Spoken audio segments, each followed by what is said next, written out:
दिनै 10 फेब्रुवारि बिटिसि गोरोबथा सान दिनैनि सानावनो 2003 मायथाइयाव बिएलटि आसामनि तरुण गगৈ दैदेननाय कंग्रेस सरकार आरो भारतनि अटल बिहारी वाजपेयी दैदेननाय बिजेपि सरकारनि गेजेराव गोरोबथा जानानै जोंनो बर'फोरनो 6 शिड्युल गोहोखौ जोंनो होनाय जादों। 6 शिड्युलनि आयेनजों जोंनो बिटिसि जोंनो दाना होनाय जादों। दा बे बिटिसिआव फुराफुरि बर'फोरनि लैंड राइट, लैंग्वेज, कालचार, सोलोंथाइ जौगानायनि अधिकारखौ होनाय जादों। आरो बे बिटिसि 6 शिड्युल गोरोबथानि गेजेरजोंनो बर'फोरनो बर' रावखौ 8 शिड्युलाव सोना होनाय जादों। जि रावा गुबुन गुबुन रायजो गोनां हारिफ्राबो मोनाखै। नर्थ इस्ट रिजनाव मेघालय दं, नागालेण्ड दं, अरुणाचल दं, मिज'राम दं, बिसोराबो 8 शिड्युलाव हाबनाय भाषा नङा। थेवबो बर'फोरनो 6 शिड्युल एरेन्जमेन्टनि गेजेरजों बिटिसि गठन होनायनि खालामनायनि उनाव बर' रावखौ 8 शिड्युलाव सोसनना होनाय जादों। आरो लोगोसे बिटिसिआवबो बर' भाषाखौनो अफिसियेल राव जागोन होननानै एकर्डआव बिटिसि सुक्तियाव सोना होनाय जादों। आरो बे बिटिसि सुक्तिनि गेजेरजों जोंनो डेफिनिट मोनसे बाउन्डारि होनाय जादों। जोंहा 3079 भिलेज लानानै जोंनो मोनसे फिसा रायजो जोंनो होनाय जाखाबाय। बेनो जोंनि भबिष्यतनि थैस' थांस' बर'फोरनि रायजोमोन बियो जोंनि। दा बेखौ सालायनो थाखाय जोंनो एडमिनिस्ट्रेटिभ, लेजिस्लेटिभ, एक्जिकिउटिभ पावार हरदों। आरो जोंहा मिनि एसेम्ब्लिबो दङ। आरो लोगोसे बेखौ सालायनो थाखाय जोंनो गासै 40 डिपार्टमेन्ट्स जोंनो हरदों। दा 40 डिपार्टमेन्ट्सआव जोंनो फाइनान्सियेल पावारबो हरदों सालायनो थाखाय। आरो बे बिटिसिखौ सालायनो थाखाय जोंनो सासे चिफ, सासे डेपुटि चिफ थागोन होननानै बुंनाय जादों। आरो लोगोसे बे बिटिसिआव गुबुन गुबुन जातिफ्राबो जाहाथे दुखु मोना, जोंनि बेरेखा गाज्रि मोना, बर'फोरनि बेरेखा जाहाथे बिद्र' खालामा, बेनि थाखाय गुबुन गुबुन ट्राइबेल नङै जनगोष्ठीफोरनोबो बिटिसिआव पार्टिसिपेट खालामनो थाखाय, बाहागो लानो थाखाय 6 सिट रिजार्भेसन खालामना होनाय जादों। आरो लोगोसे 20 सिट रिजार्भेसन खालामना होनाय जादों। आरो लोगोसे 6 सिटखौ आसामनि गभर्नरा नमिनेट खालामनाय जागोन, बिदि मोनसे प्रभिजन दं। दा गथिखे बेयाव बर', अना बर', ट्राइबेल, नन ट्राइबेलनि खुनु बाथ्रा गैया। बयनोबो समान मोनसे अधिकार बेयाव बाहागो लानायनि थाखाय क्षमताखौ होनाय जादों। दा दिनै फैयै फैयै बिटिसिआ गठन जानायनि उननिफ्राय जे हायो डेभेलप खालामबाय, मावदों, बेखौ जोङो बुंनो गोनां जायो। जों बुंनायनि बाथ्रा नङा। बेखौ भारतनि बै समनि नखर मन्थ्रि बिथाङाबो बे जायगायाव नायफैनानै बुंलांदों जे बिटिसिआ जेरै डेभेलप जादों गुबुन गुबुन डिस्ट्रिक्ट काउन्सिलफ्रा डेभेलप जायाखै, बे बाथ्राखौ बुंलांदों। आरो गमामायैनो बिटिसि मोननायनिफ्राय दिनै जोंनि बर'नि रांखान्थि अबस्थाया एसे साबस्रांदों। लामा जादों, दालां जादों, जोंहा स्कुल कलेज जादों। आरो बिनि बादैबो जोंहा दिल्ली, केलकाता, जों सिलिगुरि आरो गुबुन गुबुन जायगाफ्राव जोंनि गेस्ट हाउस लुनो हानानै बै जायगाजों जोंहा न'खर बादि मोनसे सोमोन्दो जों खालामनानै लानो हाबायमोन, मोनसे परिबेस जों मोनबायमोन। आरो लोगोसे जोंनि गथ' गथायफ्रा थांनानै बेफोर जायगायाव लेखा फरायनो, थाहैनो सुखुम मोनबायमोन, बेमार आजार नायजानो सुखुम मोनबायमोन। दा जोंनि बे बिटिसिखौ दिनै हिंसा खालामनानै, बिटिसिआ बिराद डेभेलप जाबाय, बिटिसिआव बिराद जौगाबाय बर'फ्रा, बेखौ हिंसा खालामनानै दिनै माखासे हिंसाफुरि मानसिफ्रा खायदा खालामनानै बिटिसिखौ बोरै सिफायनो, बे सिफायनो खायदा खालामनानैनो खायदायै कौशलै जोंनि माने बै समनि एबसुनि आफादगिरि प्रमद बर'मोनखौ फुस्लायनानै, लब देखायनानै, गोहोनि लब देखायनानै, रांखावरिनि लब देखायनानै नंखाय बिटिआर सुक्ति खालामनानै लाबोबाय। दा बे बिटिआर सुक्तियाव जेबो गैया। बिटिआर सुक्तिया बिटिसिनिफ्राय साबसिन नङा। आरो रायजोफ्रा बेखौ लानानै गोजोननो हाया। आरो मोजां सुक्ति मोनब्ला बियो आन्दलना एफा गिदिर जरदार जादोंमोन, बड'लेण्डनि आन्दलन। बे बड'लेण्डनि आन्दलन खालामग्रा मानसिया जुदि गमामा बड'लेण्ड रायजो बिमा दंमोनब्ला बे सुक्तिया बिटिसिनिफ्राय साबसिन जानांगौमोन। खिन्थु बिटिसिनिफ्राय गाज्रिसिन सुक्ति, बे मोनखानाय रायजो फिसा, नोङो एरिया मोनखानाय रायजो फिसा, बेखौ दानख'नो नागिरनाय बे सुक्तिया माबोरै मोजां जानो हागौ? बेखौ खुनु मोजां मानसिया बेखौ सुक्ति खालामा। एरियासो बारायनांगौ दंमोन बिटिसिआव फसानोबो खान गामि सोसननांगौ होननानै दाबि खालामनाय दंमोन बेफोर गामिखौ सोसननायसो दाबि खालामनांगौमोन सोसननासो हानांगौमोन खिन्थु बेखौ सोसनाखसै सोसन नागारै दिनै मा खालामदों दिनै गामि दानख'नायसो दिनै सुक्ति खालामना लाबोबाय दा गामि दानख'नाय सुक्ति खालामना लाबोयोब्ला जोंनि बिटिसिनि एरिया खमायसिगोन आरो इयुनाव जे बड'लेण्ड रायजो मोननांगौ बे मोननांगौआ जों मोस्टाद जाबाय जों मोननाय नंलिया बेखौ रग' हिमन्त बिश्व शर्मा बुंगासिनो दङ नै दाखालिसो बुंबावदों हिमन्त बिश्व शर्माया जे बड'लेण्ड आरो खेबसेयाव नहय जों बयजोंबो बुजा फरा खालामनानै जाहाथे बड'लेण्ड जाया बिनि सुक्तिखौ खालामखाबाय होननानै हिमन्त बिश्व शर्मा बुंगासिनो दङ आरो हा हुनि बाथ्रा बिटिसिआव जोंहा जेराव हा हुनि प्रटेक्सन बेबस्था दंमोन दिनै बे बिटिआर सुक्ति फैनायनि उननिफ्राय दिनै हा हुनि जायनाखि प्रटेक्सन बेबस्था बेखौ सिफायनानै होजोबनो नागिरबाय हिमन्त बिश्व शर्मा कौशल बाहायनानै प्रमद बर'खौ बाहायनानै बेनिखायनो जों रायजो राजा साबधान जानांसिगौ रायजो राजाखौ जों आपिल खालामो नैबे बिटिआर सुक्तिखौ बिटिआरखौ जों लानानै खुनु गोजोननो नाङा बिटिआरखौ लानानै जोङो रावबो बेखौ लानानै जों बिटिसिनिफ्राय साबसिन होननानै जों बेयावनो जों गोजोन थानो नाङा जों सेस जागोन बेजोंनो माने बिटिसिआ बड'लेण्ड रायजो मोननायनि मोनसे स्टेपिं स्टन हिसाबै जों बे बिटिसिखौ जोङो बरायो आरो बिटिसिनि एकर्ड डेखौ जों फालियो दानि बिटिआरआ जेबो गैया बिटिआरआ खुनु कनस्टिटिउसनेल प्रभिजनजों जेबो बानायाखै कनस्टिटिउसननि माबे धाराजों बानायदों बेखौ बुंनो हाया रावबो दा गथे जों बे बिटिआरखौ जों मानिया दा बिटिसिआ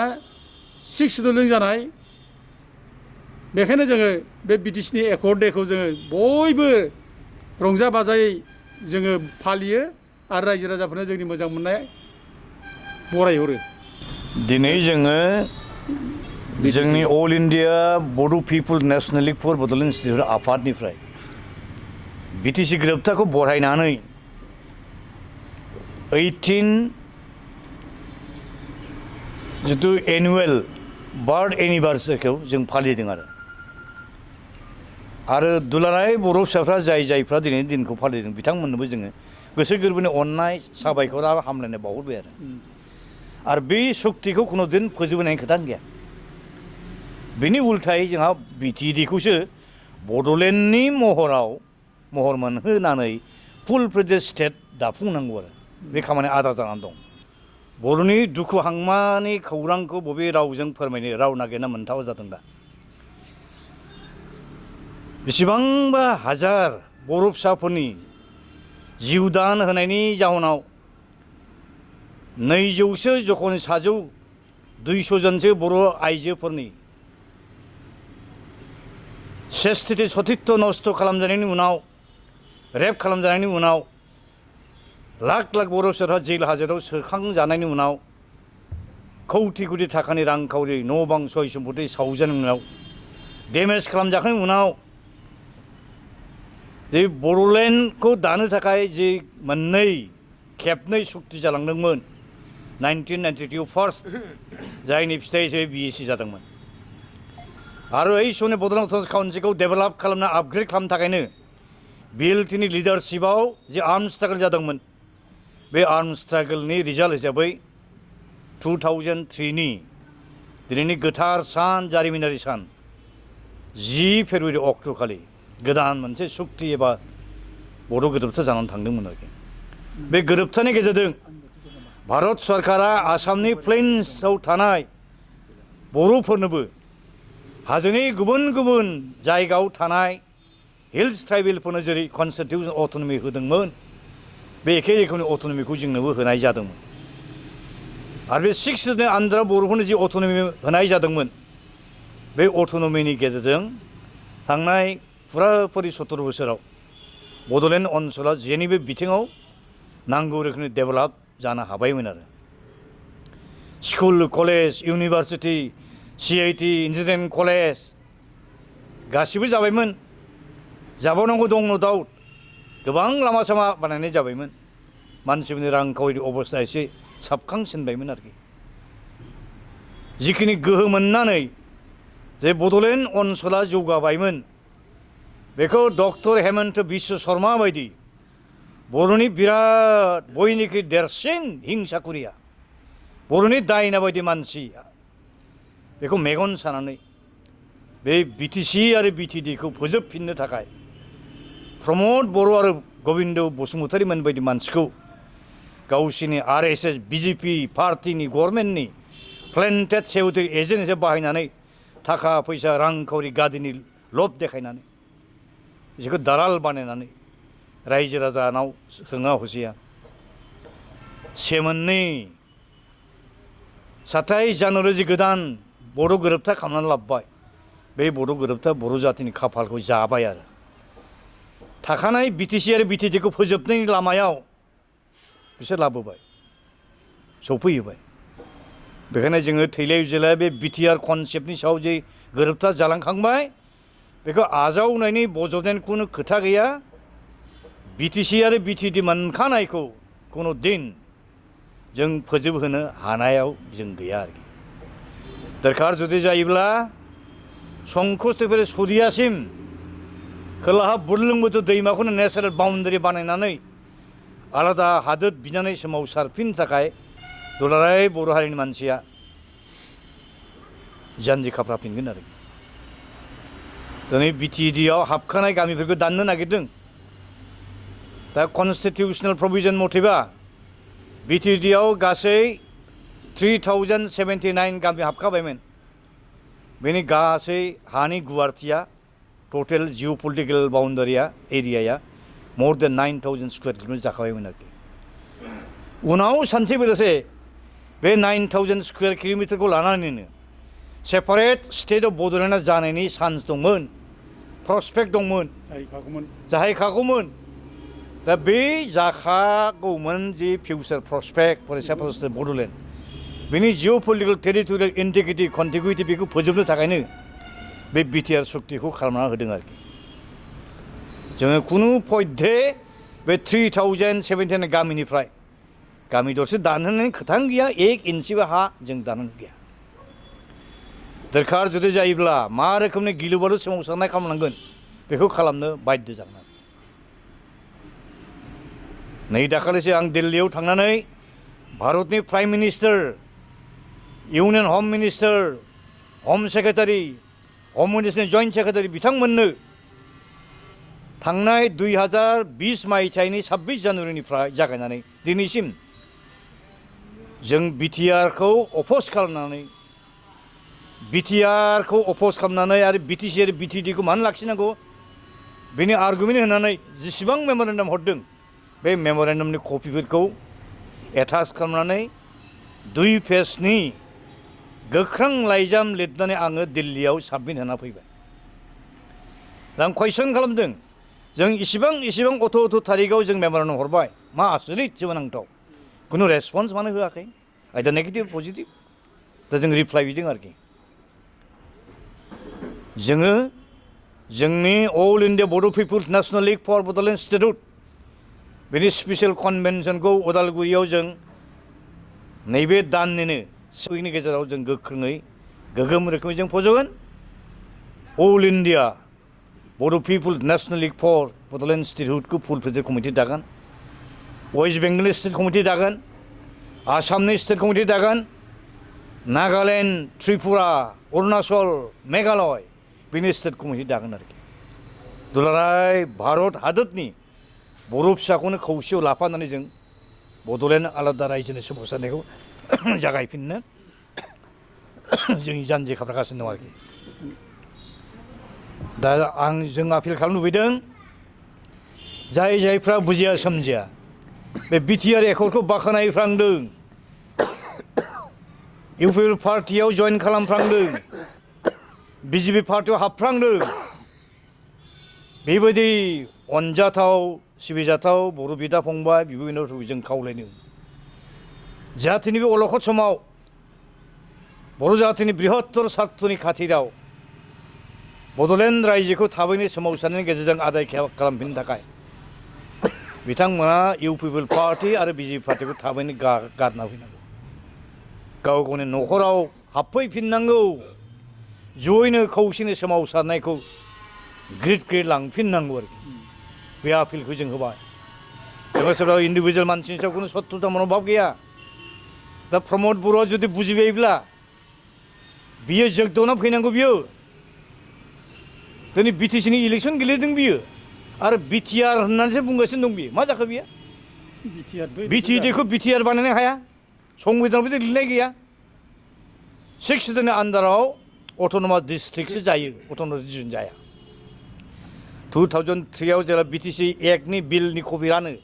आं बै समाव एमपिमोन लकसभायाव आं एमेन्डमेन्ट लाबोनो नागिरदोंमोन बिटिएडि बिथ' ग्रामाटिकेलि रं बेखायनो हय जायोब्ला बे ओनसोलनि नामा हय बड'लेण्ड टेरिटरियेल अट'नमास रिजन और बड'लेण्ड अट'नमास टेरिटरि नाथाय आंनि बे एमेन्डमेन्टआ एक्सेप्ट जायाखै जायनि खारना जाहैबाय संबिधानाव रोखा रोखा लिरनाय दङ जे 20 पेराग्राफनि आन्दाराव जे ट्राइबेल एरिया दङ बा जागोन बे ट्राइबेल एरियाखौ अट'नमास डिस्ट्रिक्टसो बुंनाय जायो बे अट'नमास डिस्ट्रिक्टनि नाम्बारा जेसेबांखि जाया मानो जेरै जोंनिया बिटिएडि ओनसोलाव मोनब्रै जिल्ला दङ बे मोनब्रै जिल्लाखौब्लाबो मा होनदों बड'लेण्ड टेरिटरियेल एरियास डिस्ट्रिक्ट दा बे संबिधान प्रभिजनखौ एमेन्डमेन्ट खालामागौमानि बड'लेण्ड टेरिटरियेल एरिया डिस्ट्रिक्टखौ बिटिआर खालामनो हाया देग्लाय बुजिलाय बर'फोरखौ जाम्बा बानायदों आरो बे बिटिआर गोरोबथानि गेजेरजों सानसेबेलासो जोंहा बड'लेण्ड आलादा रायजो मोननांगौनि जि प्रसपेक्ट जि चान्स दंमोन जोंहा बेखौ सेस फोजोबखानो नागिरदों बेनि एग्जामपोला रोखा रोखा दा ओंखारगासिनो दं डक्टर हेमन्त बिश्व बुंगासिनो दं एकरनि सिगांबो दाबो मे दाख्लैसो बुंबावदों बड'लेण्ड जिबनत आरो खेथियाव नहय कुनु दिन बड'लेण्ड जाला बड'लेण्ड जाहोनो थाखाय बे गोदान गोरोबथाखौ खालामाखै होनना बुंबाय दा बेफोरखौ रग' रग' मिथिसेयावबो खोनासेयावबो बोरै खोनासंनो हागोन बे एबसुनि लिडारफ्रा बे प्रमद बर्माना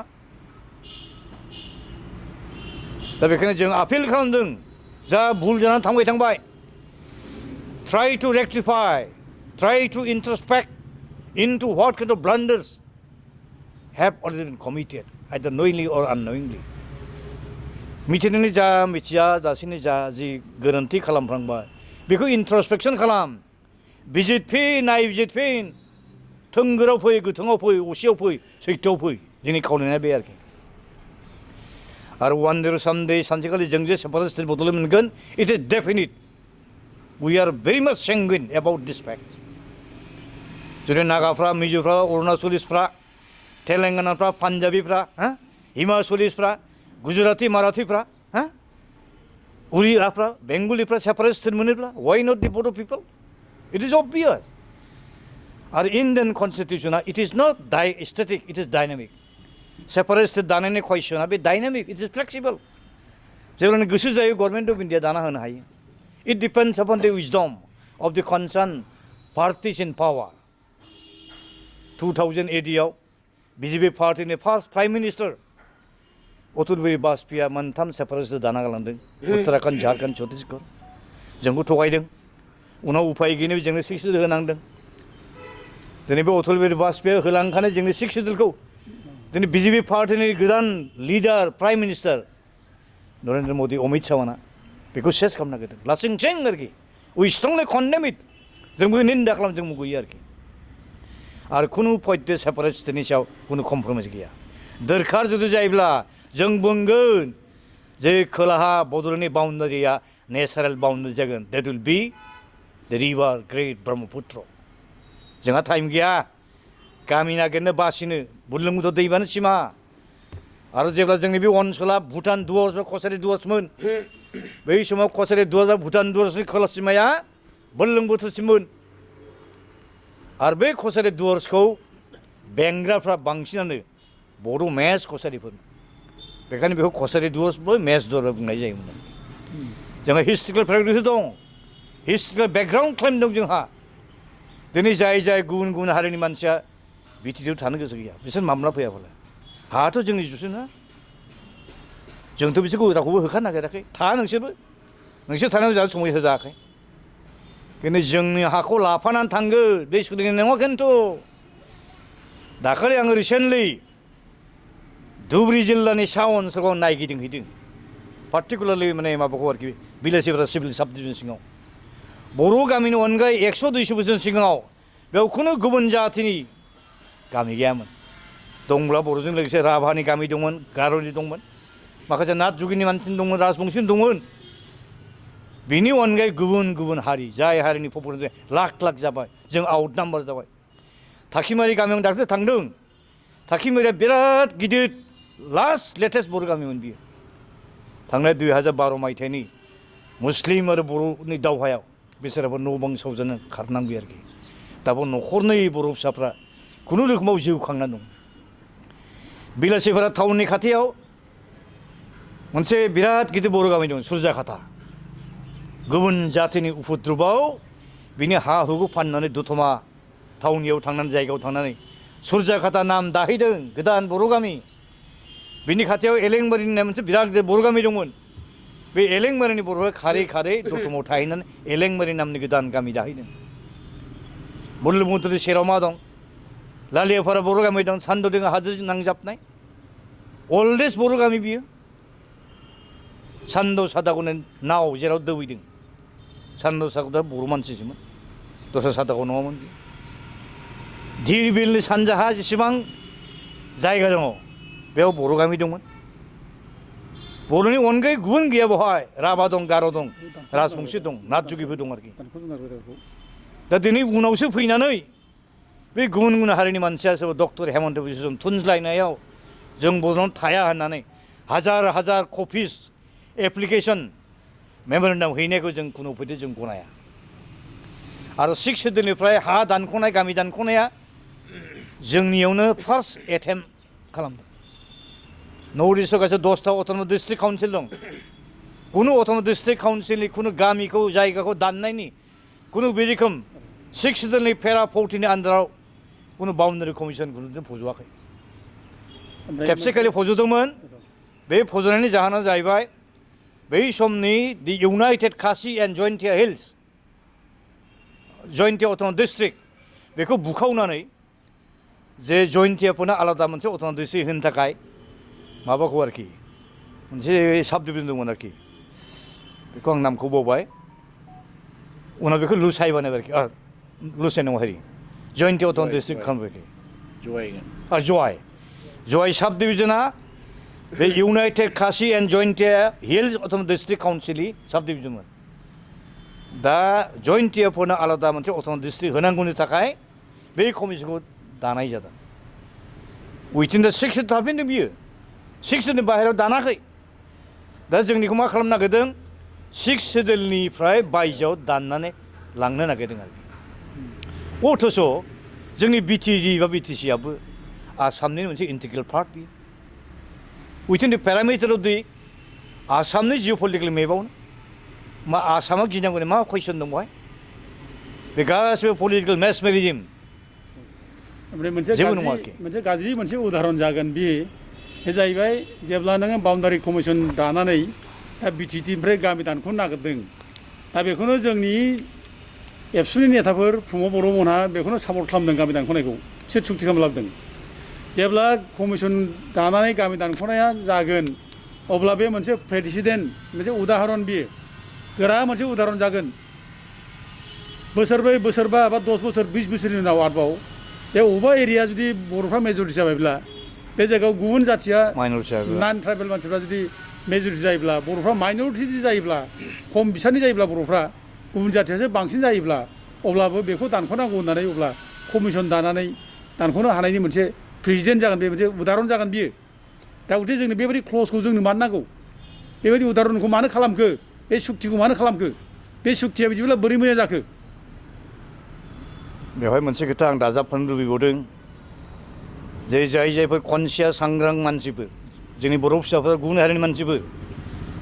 1975-76आव जेब्ला शिलंनिफ्राय आसामनि राजधानीखौ दिसपुराव गुवाहाटीयाव लाबोनांगौ जाबाय बे 75-76आव 3 लाख बिघानिबो बांसिन गुवार गुवाहाटी ट्राइबेल बेल्ट ब्लकखौ डिसेडुल खालामनानै बेयाव राजधानी गायसंफैदों बे जायगानि Bodo' tribal Mising tribal Karbi tribal गोदाव सोराव जादों आरोखि बेनि उनाव 1960आव बिजिनि ट्राइबेल ब्लकनिफ्राय 10,000 स्कुवेर बिगास अफ लेन्ड डिनटिफाइड खालामनानै बै समनि इस्ट पाकिस्तान पुर्ब बंगनि रिफिउजि पार्टिकुलार मोनसे जातिनि मानसि बेखौनो बानाय बे बानाया जाबाय आथिखालनि मा होनोमोनलाय मा जाथि हाजं सेडुल ट्राइबनि पार्ट बि हाजं दा बिसोरनो 500 फेमिलिसखौ बहाय फज'नो थाखायसो बे 10,000 स्कुवेर बिगासो हाखौ दानख'दों नाथाय दिनै रियेलिटिया मा होनो बेयाव हाजं मानसिया गैला उनाव फैनाय गुबुन सालाक बुद्धियाव खायदायाव गोरों रिफिउजिफोरजोंसो होखारजाबाय आरोखि बिदिनो लखिमपुर टाउनखौ बानायनो थाखाय ट्राइबेल बेल्ट ब्लकनिफ्राय हा दै सेटल खालामबाय लाइकवाइज तामुलपुरावबो गुबुन ट्राइबेल बेल्ट ब्लकनिफ्रायबो हाजार बिगा हाखौ डी सेटल खालामदों डी नटिफाइ खालामदों दिनै बिटिएडिआ 6 सेटलनि आन्दाराव आसाम लेन्ड डेभेलपमेन्ट मेनुएल 10 चेप्टारनि गोरासिन बे आयेन बियो एक्ट बियो सेन्ट्रेल एक्ट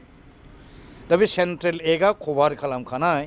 बे बिटिएडि एरिया ट्राइबेल एरियानिफ्राय गामि दरसे बा 1 इन्सि हा दानाय कुइसना फैनो हाया